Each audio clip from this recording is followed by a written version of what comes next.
You are what you eat. But what does that mean when suddenly you find yourself putting ketchup on bananas? In soap operas, a strange craving for ice cream and pickles is a sure sign of a pregnancy in the storyline. And we have all heard of a friend who suddenly wanted to eat lots of red meat or completely avoided their regular coffee fix.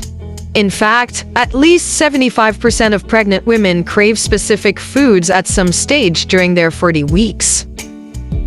It might come as no surprise that the most popular craving is for sweet, fatty foods, such as chocolate or donuts, followed by salty snacks and spicy foods, but this does vary according to your background.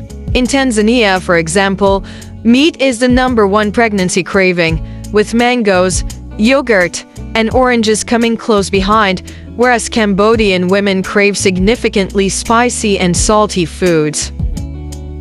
The flip side of cravings are food aversions, which can strike just as unexpectedly.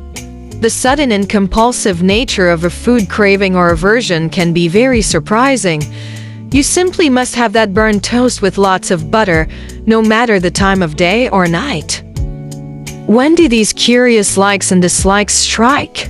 Food cravings seem more marked in first pregnancies, though researchers couldn't pinpoint a common time when they started for the women asked. However, 60% of food aversions begin during the first trimester when nausea kicks in, according to the journal Appetite. Aversions seem less troublesome after the first trimester, but cravings can continue throughout pregnancy.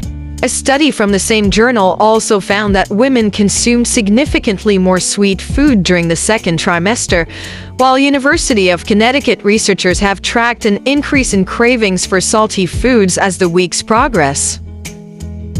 So, what's going on? Some commentators say cravings demonstrate the body's intuitive knowledge of the nutrients it lacks. While this might be true for dairy cravings, given that the average woman gets only 3/4 of the calcium she needs, it can't be applied to salty snacks. Though we do need a little extra sodium as our blood volume increases, most of us already eat too much salt. There is no good evidence to support this theory. Another theory suggests that food aversions are a built-in protective mechanism safeguarding mother and baby from environmental toxins. Witness the number of women who suddenly find the very thought of coffee nauseating, especially during the early weeks of pregnancy. A more likely cause of both cravings and aversions is hormonal change.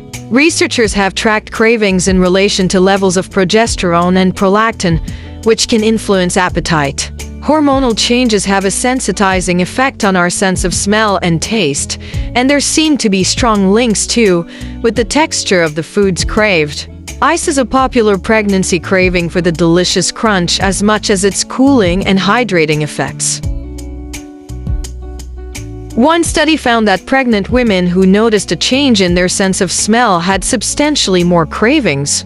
There's evidence that cravings are influenced by what we grow up thinking we should crave, such as fruit and dairy that traditional Ayurveda medicine considers cooling, or the popular cliches we see on television. Cravings can intensify during periods of anxiety, and pregnancy can be an unsettling time.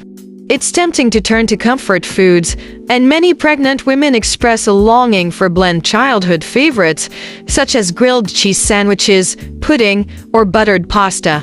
There may be value in this, since carbohydrates boost levels of the hormone serotonin, helping you feel relaxed.